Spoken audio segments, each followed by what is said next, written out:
Pour cette présentation des filières de journalisme, je ne suis pas seule. Donc, je me présente, je suis Valérie-Jeanne Perrier, je suis professeure au CELSA et je suis accompagnée de Lisa Boltz, qui doit être quelque part dans la salle virtuelle, qui est maître de conférence aussi au CELSA et qui s'occupe du Master 1. Donc, ce qu'on va faire, c'est dans un premier temps, je vais présenter le parcours de manière générale, comment on forme au journalisme au CELSA en 2 années. Et puis ensuite, on essaiera d'aller sur la question du concours qui sans doute vous préoccupe aussi. Et on répondra à vos questions. Je pense que c'est pour ça que vous êtes là aujourd'hui, pour essayer de comprendre comment éventuellement vous pouvez vous préparer à ce concours, quelles sont les étapes, les attendus, quels sont les éléments qui seront ceux que vous allez pouvoir rencontrer. Alors là, je vais donc lancer ma présentation. Dans quelques instants, je vais essayer de partager l'écran.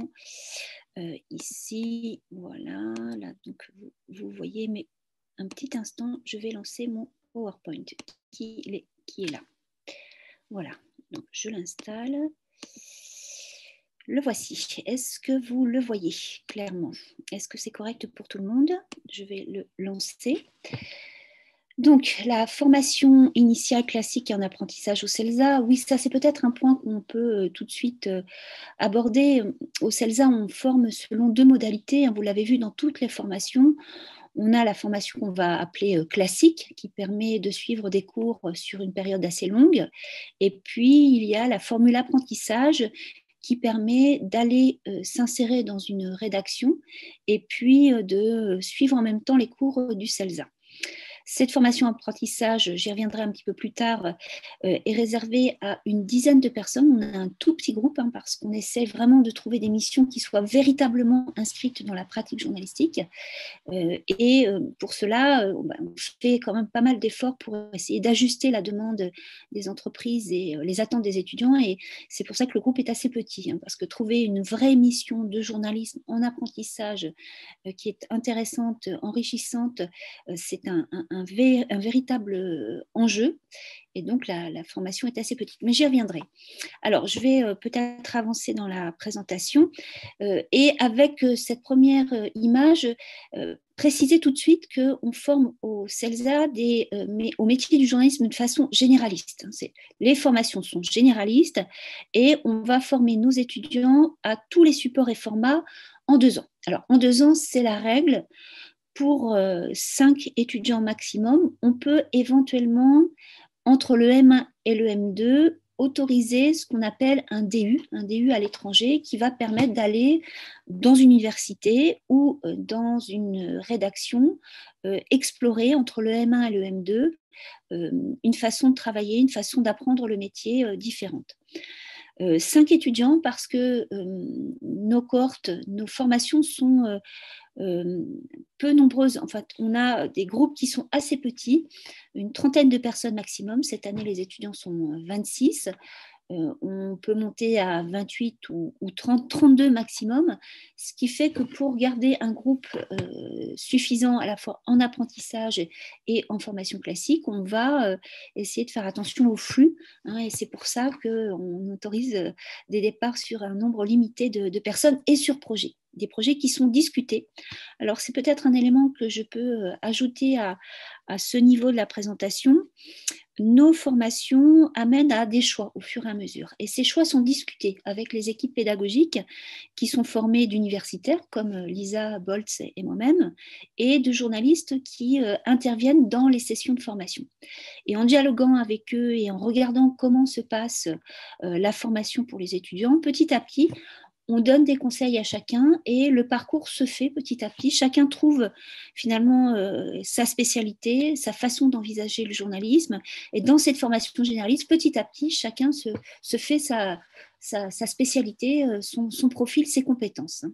Donc, on n'est pas monolithique derrière cette formation généraliste. On peut arriver à s'aménager son profil avec ses goûts, ses intérêts pour un type de média, un type de support et dans un parcours qui est co-construit avec l'équipe pédagogique.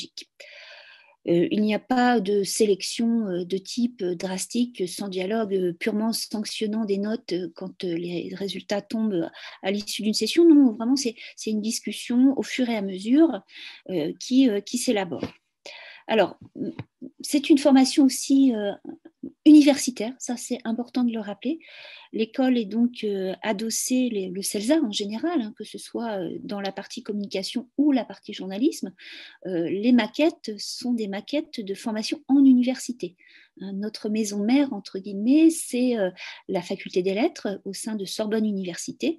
Et donc, les aspects d'apprentissage, de connaissances généralistes en économie, en sociologie, en histoire et dans d'autres domaines sont encore présents avec des éléments qui sont des éléments de type travaux universitaires, mémoire, dissertation, exposé, hein, tout ça ne disparaît pas. Au contraire, on s'en sert et on estime que la formation par la recherche autour du journalisme peut être une façon aussi d'apprendre sur son métier, d'avoir un recul, d'avoir une forme de capacité aussi à élaborer des nouvelles formes de journalisme.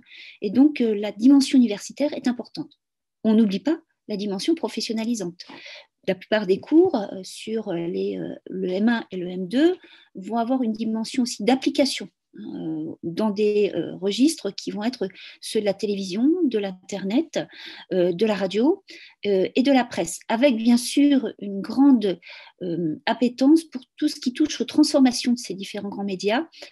Quand on parle de télévision, on va bien sûr s'intéresser à la manière de filmer avec maintenant le téléphone portable, hein, ces nouveaux formats verticaux qui sont présents à la fois sur les réseaux sociaux pardon, et la télévision plus classique et avec des formats par exemple sériels sont aussi abordés. On ne va pas forcément uniquement traiter les médias de manière classique.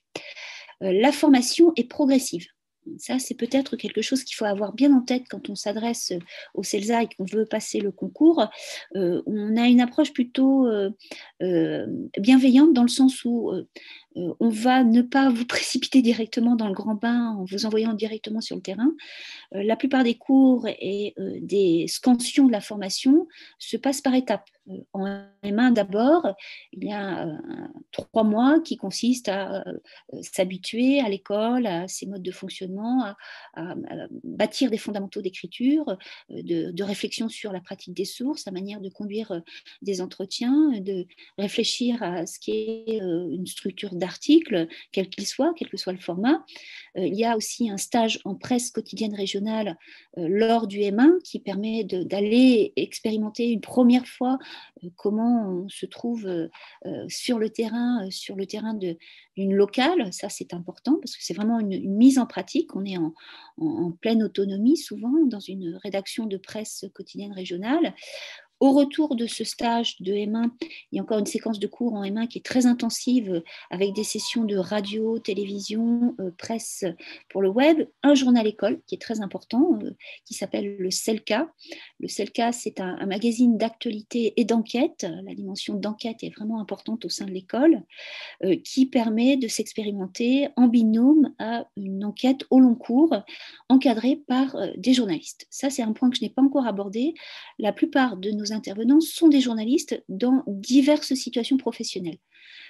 En télé, en radio, des pigistes, des rédacteurs en chef, des rédactrices en chef, des journalistes responsables de rubriques, des spécialistes de certaines thématiques dans différents médias, qui n'ont pas tous le même positionnement éditorial, qui n'ont pas tous forcément aussi les mêmes représentations du métier de journaliste, ce qui nous permet de vous aider à vous former au métier que vous avez envie de faire en tenant compte des pratiques qui sont celles des rédactions.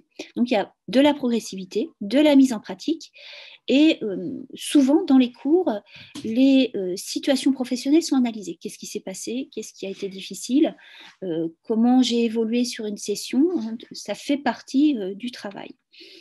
Alors, tout à l'heure, je vous disais qu'on était une formation adossée à l'université, ce qui fait que vous allez être amené à rencontrer des chercheurs qui vont vous amener à réfléchir sur le métier à travers des exercices qui vont vous amener à vous former par la recherche. Enquêter sur son métier, poser une question professionnelle sur une transformation d'une pratique, d'un format, d'une forme économique d'un média, ça permet aussi d'appréhender mieux la formation et le métier de journaliste. Comment ça se passe? La plupart du temps, les cours sont en petits groupes, en demi-groupes souvent aussi, avec des langues qui persistent.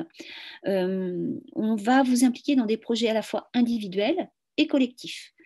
La façon d'envisager le journalisme au CELSA, c'est de penser que le métier n'est pas un métier d'individu, mais de collectif. On est au sein de rédactions qui partagent des processus de construction de l'information. On n'est jamais seul face à son ordinateur pour écrire tout seul un reportage. On est dans un collectif, on partage des responsabilités éditoriales, on doit s'informer, rendre compte, élaborer un reportage, et ça passe par des étapes qui sont souvent des étapes de dialogue et qui nécessitent d'avoir cette appétence pour le collectif. Parfois, certains projets sont individuels, mais toujours accompagnés. Et pour formaliser ces projets individuels, dont les mémoires, en M1 et en M2, peut-être que Lisa tout à l'heure pourra revenir sur les sujets de mémoire qui sont abordés en Master 1. Ça se passe souvent dans des sessions de dialogue. Chacun vient présenter son projet. On fait interagir celui ou celle qui a un projet avec le groupe, et petit à petit, chacun peut dessiner son propre mémoire, son propre projet. Alors, tout à l'heure, j'évoquais le petit nombre de personnes dans les formations. C'est vrai que l'école est à taille humaine dans toutes ces formations. On a des petits groupes, une trentaine de personnes, ce qui fait qu'on apprend à vous connaître. Et cela amène le fait qu'on peut dialoguer avec vous dans certaines étapes de la formation. Par exemple, à la fin du premier semestre de M1, on va voir qui peut éventuellement aller vers le M2 apprentissage. Il y a un moment de dialogue. On demande aux étudiants de représenter un CV, une lettre de motivation. Il y a à nouveau des entretiens pour essayer de comprendre pourquoi l'étudiant ou l'étudiante voudrait aller vers l'apprentissage. On essaye de retenir 10 personnes qui vont, dès le mois de janvier qui suit l'entrée en M1, commencer à chercher une mission d'apprentissage. Les règles de signature d'un contrat d'apprentissage évoluent beaucoup, et ce qui fait qu'on est amené de plus en plus tôt à essayer de vous orienter vers une modalité de formation. Donc, le fait qu'on soit une école à taille humaine, avec des groupes assez petits, assez restreints, permet vraiment de vous accompagner vers l'insertion professionnelle, parce que c'est aussi quelque chose, il ne faut pas se leurrer, qui peut être un peu inquiétant, un peu angoissant, parce qu'on entend beaucoup dire que c'est une profession qui est abîmée, critiquée, dont l'économie est compliquée. C'est vrai. Le parcours est vraiment minutieux, étape par étape. On essaie de vous guider à la fois dans la temporalité, dans le type de stage que vous allez faire. On essaie vraiment d'avoir une formation qui va être la plus accompagnante, encadrante, pour vous permettre d'aller vers le métier en trouvant l'alliage entre la capacité de réflexion et puis la force de proposition sur le terrain, en connaissance de cause des pratiques professionnelles. Donc ça, c'est du fine-tuning, si on peut s'exprimer ainsi. C'est l'idée de vraiment prendre des personnes qui vont vouloir faire ce métier et les aider à le faire de la façon dont ils le souhaitent. Alors, peut-être ce qu'on peut aborder maintenant, c'est la question, je suis vraiment désolée, c'est toute la difficulté d'être à domicile, c'est d'avoir peut-être des perturbations un peu complexes. Ici, c'est bien sûr quelque chose d'assez classique, c'est l'animal de compagnie qui participe à la conversation. Alors, le concours, il y a plusieurs étapes. Le concours du CELSA se passe d'abord par une étape administrative sur une plateforme que vous connaissez sans doute et que vous avez appris à connaître, puisque c'est la plateforme de la CEJ, c'est-à-dire la conférence des écoles de journalisme. Et cette conférence permet à un groupe de 5 écoles de permettre aux candidats qui se destinent à ces formations au journalisme de présenter un dossier administratif unique qui va permettre ensuite d'aller vers une autre étape qui est l'étape du concours à proprement parler, avec 4 épreuves. Alors, pour l'épreuve, pour la partie administrative, hein, c'est-à-dire l'étape actuelle, c'est ouvert depuis lundi dernier et vous avez environ 3 semaines. Tout le calendrier, hein, je le précise, de ce déroulement de concours se trouve sur le site du CELSA, dans la partie formation journalisme et processus d'admission. D'accord, vous allez voir tous ces éléments de date et ces éléments comment dire, très pratiques, hein, être affichés. Donc, la plateforme est ouverte, c'est le site CEJ, hein, sur lequel vous entrez votre dossier, un dossier très classique administratif avec des éléments de votre identité, de votre parcours universitaire, des questions qui nous permettent de jauger de votre niveau d'anglais, etc., etc. Donc, oui, je vois une question qui arrive sur le concours Bell. Oui, là, c'est ce que je décris là, c'est pour le concours générique d'entrée en Master 1. Le niveau d'entrée en journalisme au CELSA est bien ce niveau-là. Hein. Il n'y a pas d'entrée en L3, contrairement à la partie communication de l'école. Dans le CELSA, dans sa partie journalisme, on va dire rapidement l'école de journalisme, hein, CELSA journalisme, on rentre en M1 sur concours, sauf pour quelques étudiants qui présentent par la voie des BEL, hein, la Banque des épreuves littéraires, et ces étudiants sont des étudiants qui sont en 2e ou 3e année de classe préparatoire, et pour eux, cette étape-là n'est pas nécessaire, cette étape du concours que je suis en train de décrire, mais c'est la voie la plus générale, d'accord ? Donc, sur cette étape administrative, il y a des éléments qui sont demandés. On ne vous demande pas de passer un test d'anglais spécifiquement, mais sur les langues, on vous demande d'attester, de dire où vous en êtes de votre niveau. C'est une information qu'on vous demande. Voilà. Je réponds aux questions au fur et à mesure, hein, quand je les vois surgir dans la conversation. Cette étape administrative est une étape formelle. Une fois qu'elle est bouclée et que vous avez bien le paiement et la confirmation de votre dossier d'inscription, donc ça, il faut bien veiller à avoir la confirmation, il y a une deuxième temporalité. On ouvre les épreuves, ils sont au nombre de 4 à partir d'une certaine date. Là aussi, vous avez le calendrier qui est présent sur le site du CELSA, et vous avez un temps limité qui vous permet de remplir ces 4 épreuves. Je vais essayer de décrire maintenant rapidement les 4 épreuves. Une première épreuve consiste à essayer de répondre à une question de synthèse à partir d'un dossier de dépêche AFP. Ce dossier de dépêche traite d'une thématique et l'exercice consiste à être capable de faire un résumé de ce dossier de dépêche avec un angle que vous allez déterminer à partir des contenus de ces dépêches. Donc, c'est un exercice de synthèse et de compréhension d'actualité et d'un enjeu d'actualité.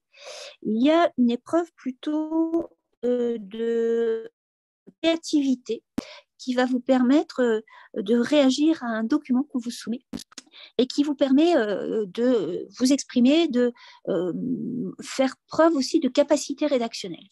Ça, c'est une épreuve qu'on concocte chaque année. Alors, bien sûr, là, dans cette réunion d'information, je ne vais pas dévoiler l'épreuve, c'est pas l'enjeu, mais c'est vraiment une épreuve où il faut avoir un ton personnel, l'approche personnelle des réponses, hein, est attendue. Il n'y a pas de préparation à avoir, c'est vraiment votre réaction à l'exercice qui va compter. Donc, ça sert à rien d'essayer, par exemple, de vraiment réfléchir avec quelqu'un d'autre à cet exercice. C'est votre réponse qui va compter, sachant que ces épreuves que vous remplissez en ligne nous servent aussi, si vous passez le cap et si vous réussissez cette étape, à vous poser des questions à l'oral. Ensuite, on revient sur les exercices que vous avez pu travailler. Il y a aussi une épreuve de rédaction à partir d'une question qu'on vous pose sur le journalisme. Voilà, cette question, elle est une question souvent assez large sur le métier et on vous demande de respecter un format de réponse auquel il faut essayer de se conformer pour essayer de tirer le meilleur parti de cette question. Enfin, il y a une dernière épreuve qui est une épreuve plutôt de production personnelle.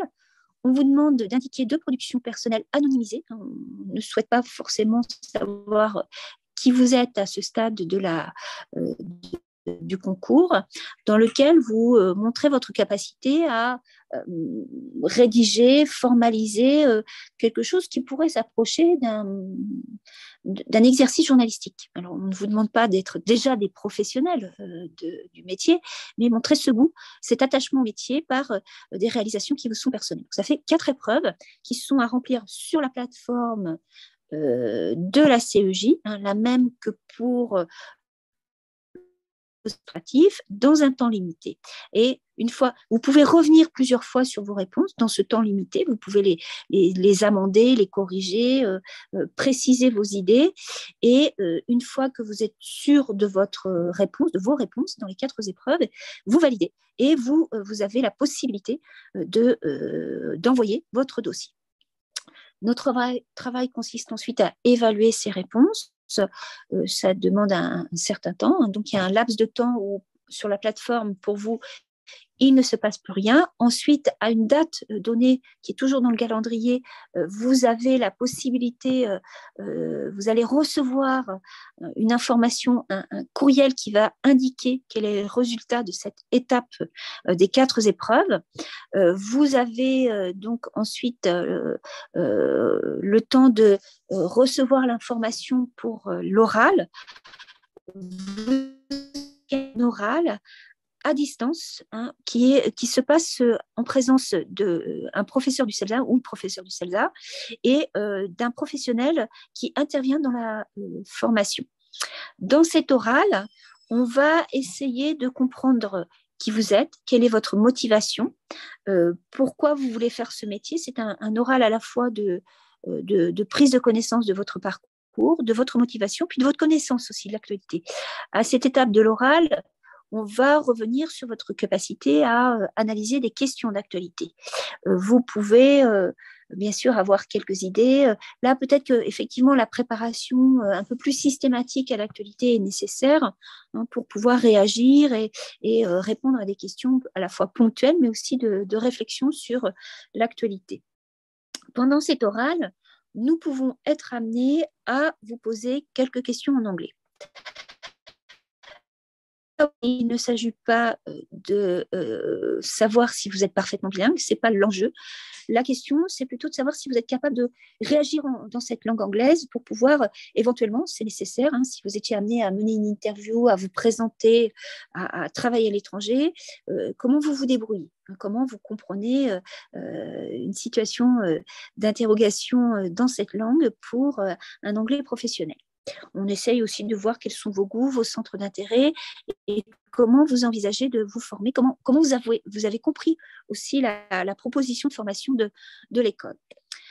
Si l'oral est concluant, donc à la fin, la situation idéale, c'est que vous êtes admis dans la formation. Il y a l'affichage, on vous envoie le résultat par courriel qui vous permet de dire très rapidement si vous acceptez ou pas l'entrée dans la formation du CELSA. Alors, sachant qu'il y a 14 écoles reconnues par la profession et que toutes les écoles se sont accordées via la CEJ sur une date butoir limite de réponse aux écoles pour que chacun puisse déterminer là où il va. Parce qu'il est maintenant assez classique que les listes d'attente soit assez longue pour les différentes écoles. Donc, à cette date-là, quand les candidats des listes principales nous ont répondu, si certains se désistent, on va aller donc chercher les candidats et les candidates de la liste d'attente. Voilà. Donc, j'espère que ces éléments vous paraissent clairs. Et la rentrée se passe donc en septembre 2022, donc pour cette année. Et là, la rentrée est impérative pour tout le monde. Tout le monde rentre en même temps et on rentre dans le cycle de formation très intensif. J'entendais tout à l'heure Lisa qui vous disait que effectivement, la formation est très intense. Il y a des cours tous les jours. Alors, pas forcément avec un emploi du temps très régulier parce que nous sommes dépendants des disponibilités de nos intervenants professionnels qui sont souvent assez demandés du fait de leur métier par l'actualité. Donc, on a des semaines où, bien sûr, il y a quelques cours récurrents type plutôt universitaire et puis des sessions qui s'organisent les unes après les autres dans différents types de médias et avec cette progressivité que j'évoquais tout à l'heure. Alors, j'espère que c'est assez complet comme information. Cette année, les étudiants de la formation de journalisme se sont organisés pour éventuellement répondre à vos questions.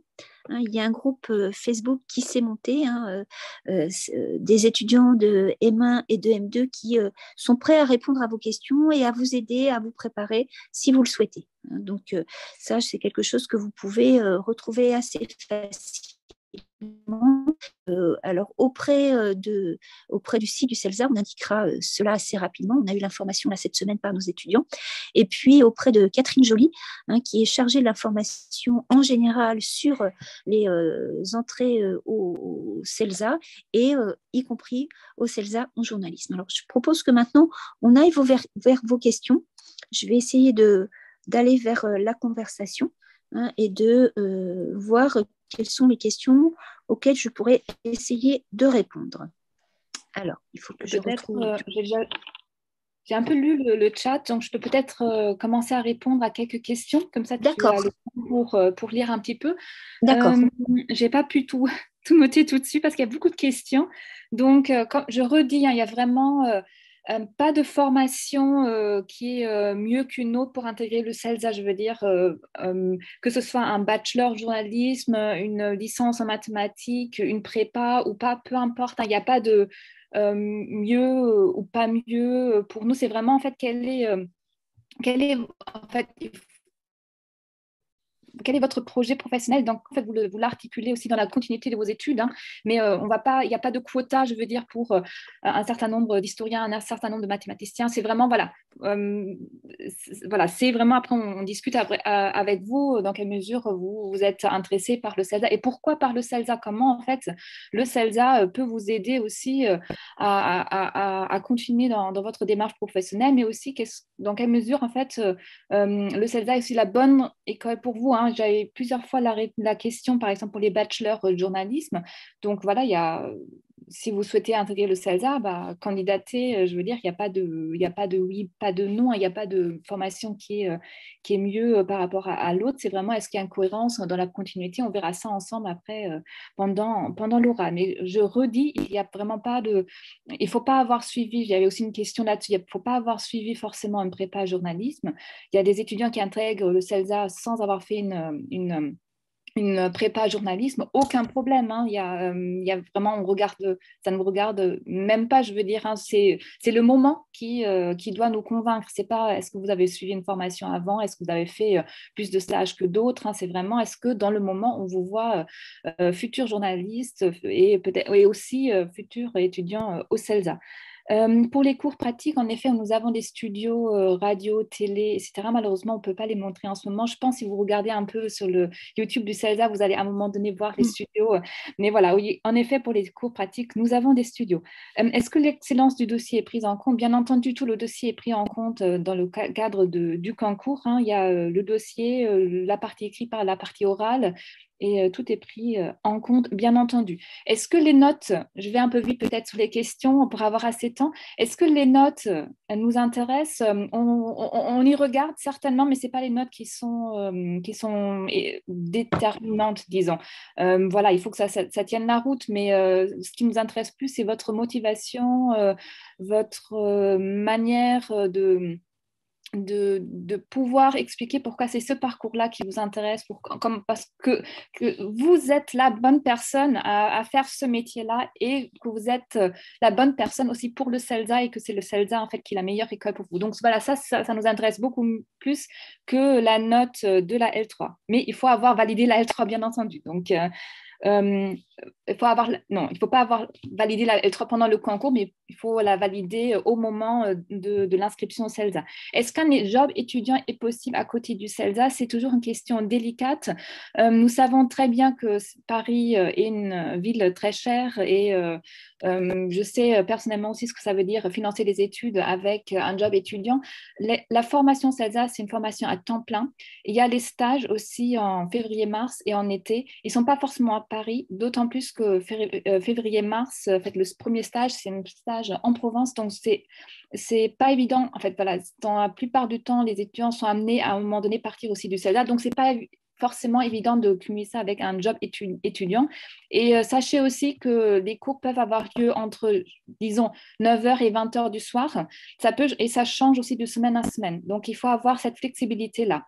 Mais il y a des étudiants, bien entendu, qui ont des jobs étudiants, notamment le week-end. Mais voilà, sachez que la formation, elle est obligatoire. La présence en cours, elle est obligatoire. C'est non négociable.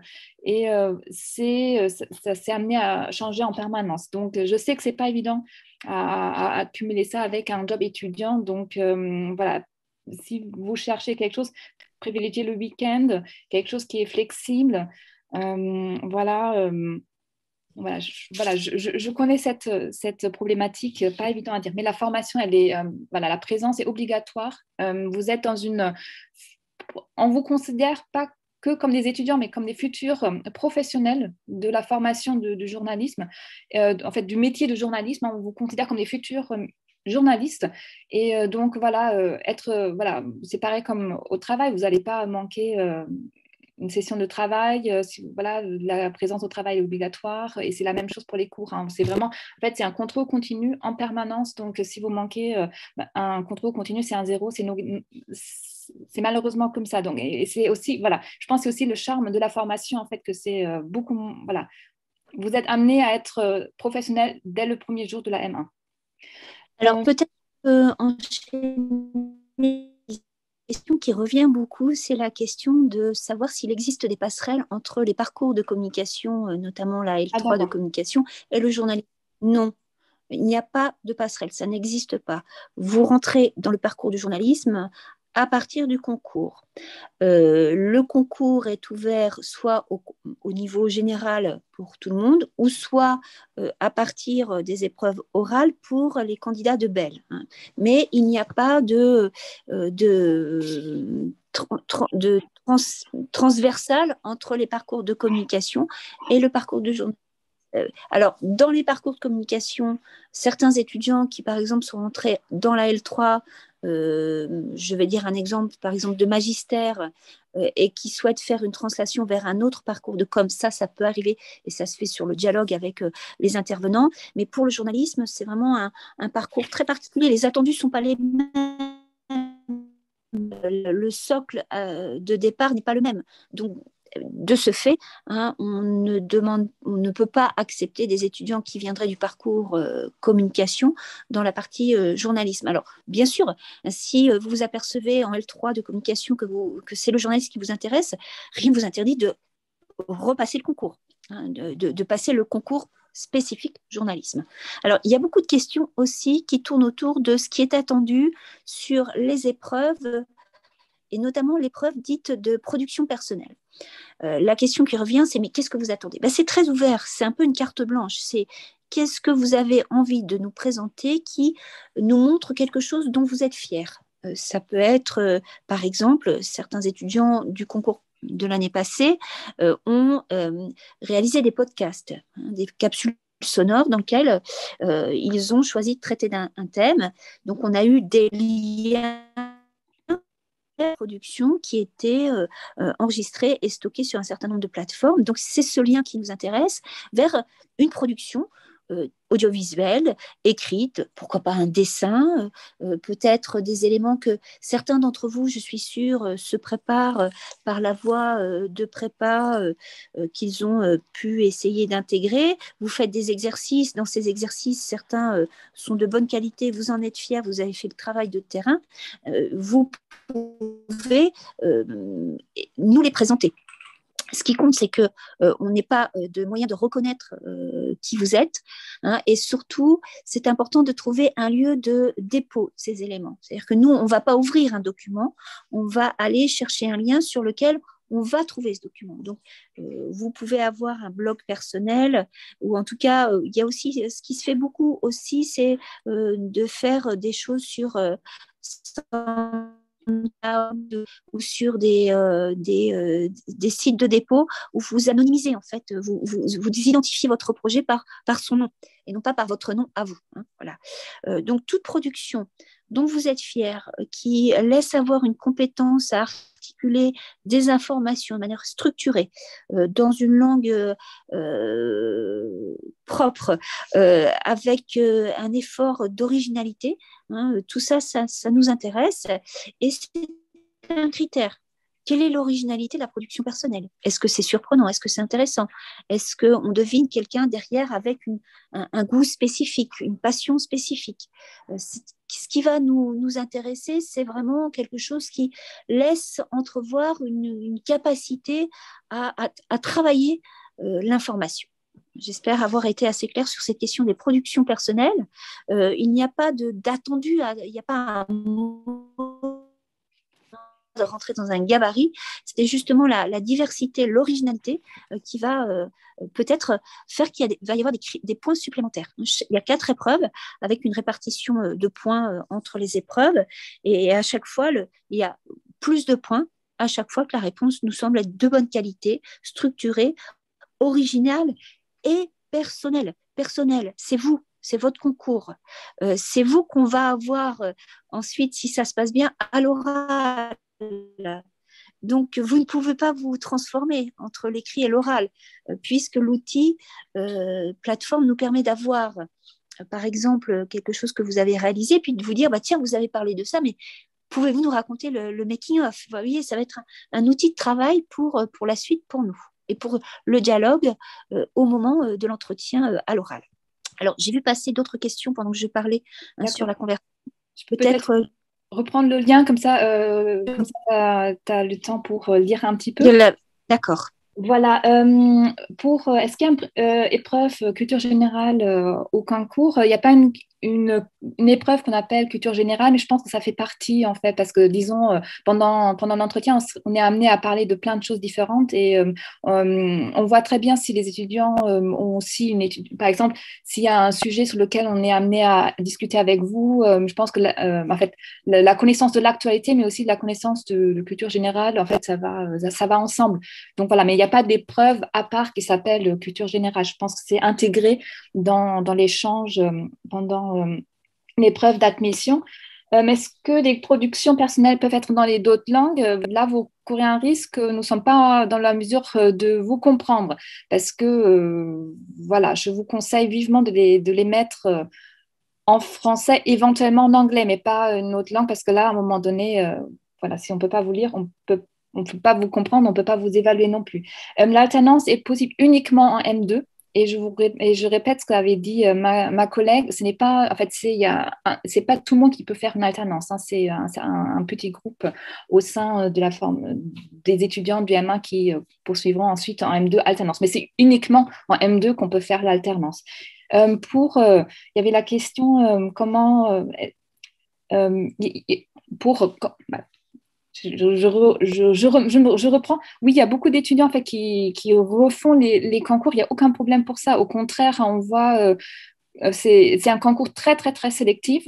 Et c'est tout à fait normal de passer les concours plusieurs fois. Qu'est-ce que je conseille aux étudiants qui repassent les concours? Je pense que vous avez, si vous êtes arrivé à l'oral, je pense que vous avez fait quelque chose de quand même très bien, hein, pendant l'écrit. Et je pense que c'est repensez à votre oral et je pense que vous avez quand même une très bonne idée pourquoi ça peut-être pas marché. Je pense qu'il y a quand même en général un retour de jury pendant l'oral. Vous avez repensez au moment où ça peut être, où l'échange était peut-être un peu moins dynamique, c'est peut-être les moments où c'est un peu coincé. Donc revenez un peu là-dessus et ayez aussi cette réflexion pourquoi peut-être ça n'a pas marché, parce que il y a vraiment aucun problème pour ça. Il y a beaucoup d'étudiants qui le tentent plusieurs fois et qui sont pris à la deuxième, troisième fois du concours.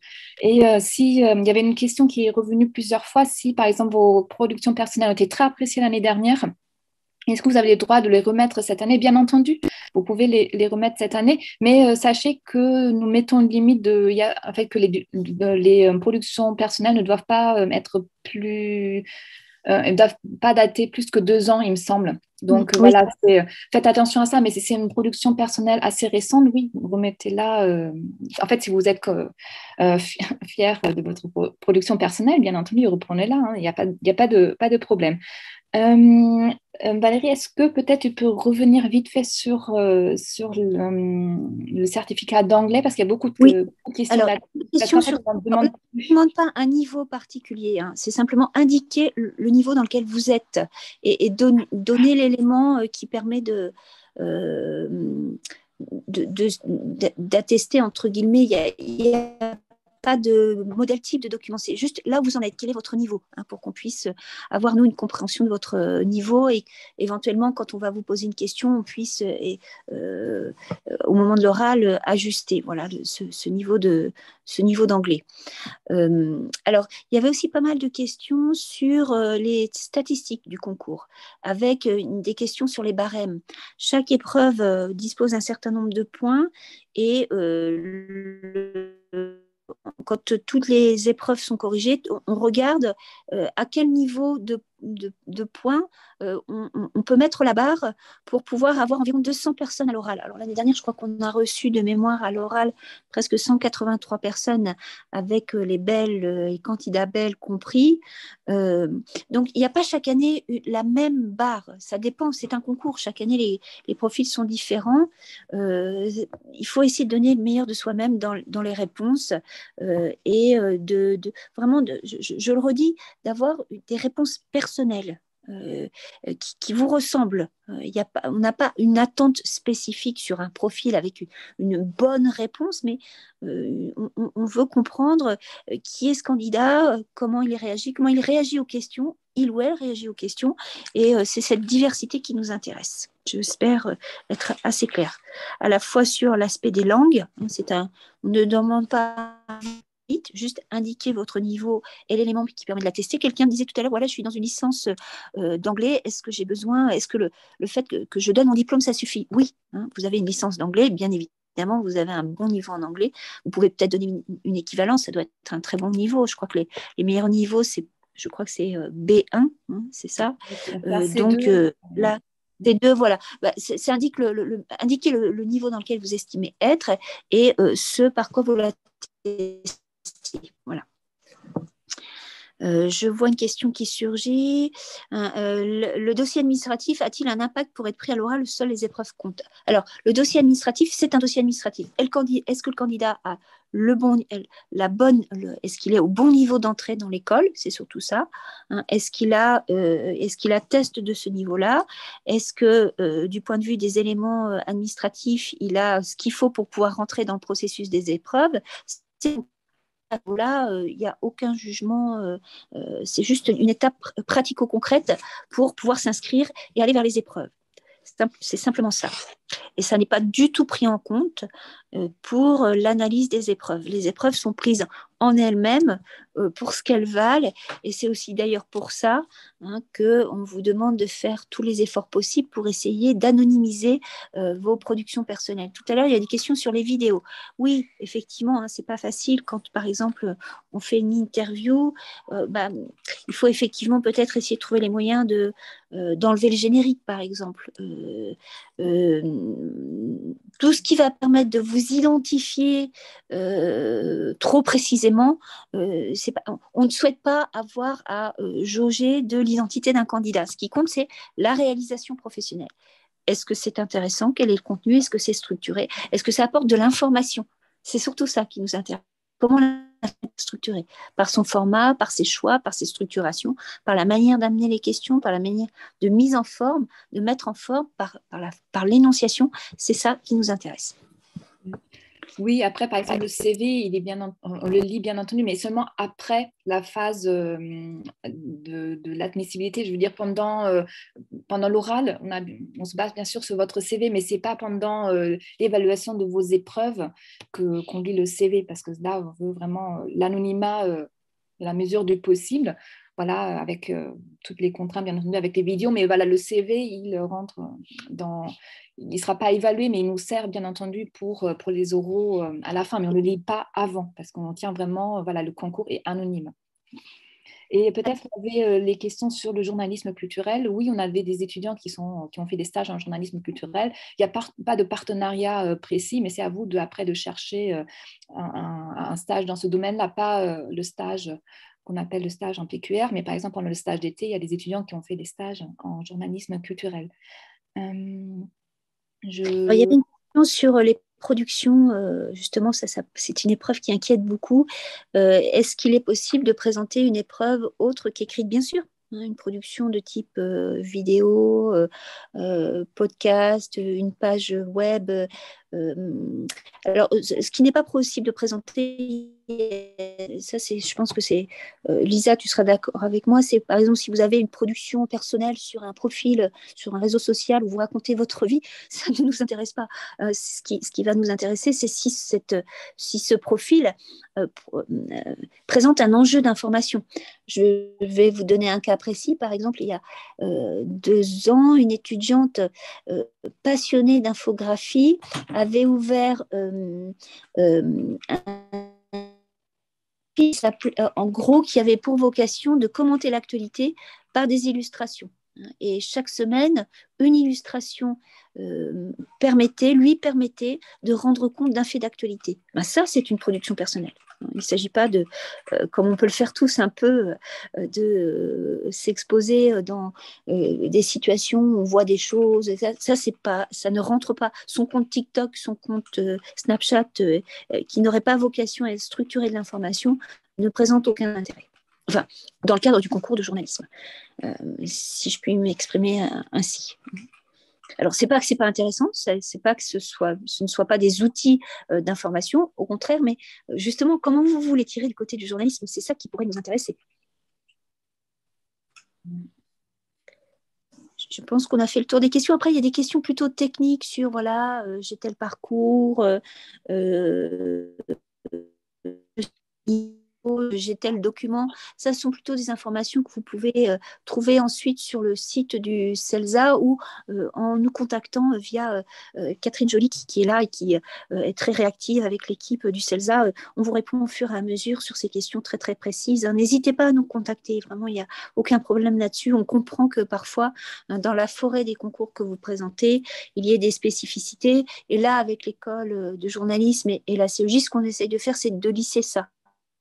Généralement, quand vous faites un dossier pour une école, vous le faites pour toutes les écoles, généralement. C'est pour ça qu'on l'a fait aussi. C'est pour vous permettre de vous faciliter la vie dans cette étape administrative et de ne pas refaire des dossiers compliqués pour au moins 5 écoles.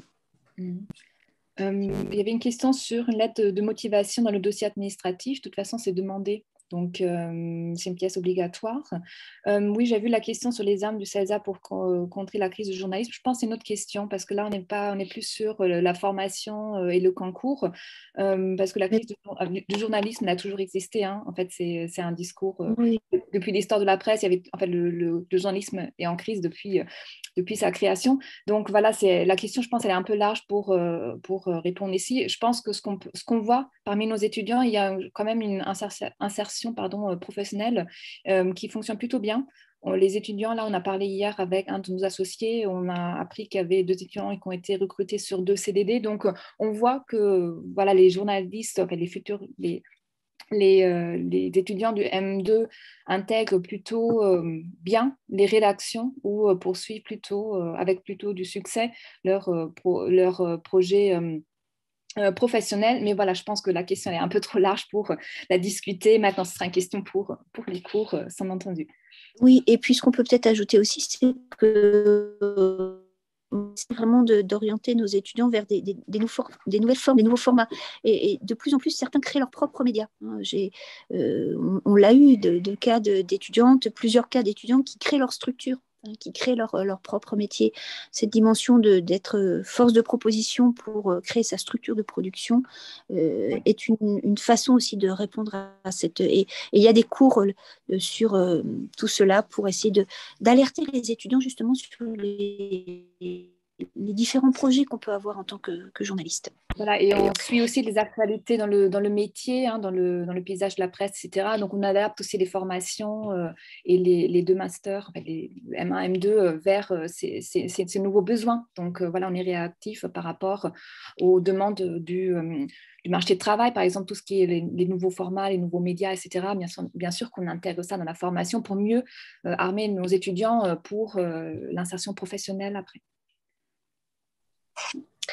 Alors, on va vous laisser, il y a encore des questions, mais n'hésitez pas, vous avez vu, hein, Catherine a remis bien précisément son adresse de courriel dans la conversation. Merci à tous et à toutes, hein, n'hésitez pas à nous contacter pour la suite et à tenter le concours.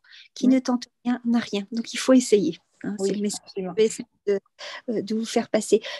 Je laisse la place aux collègues qui vont enchaîner les présentations et à très bientôt. Merci beaucoup à tous et à toutes. À bientôt. Merci Lisa. Merci Marie. À très bientôt. Au revoir.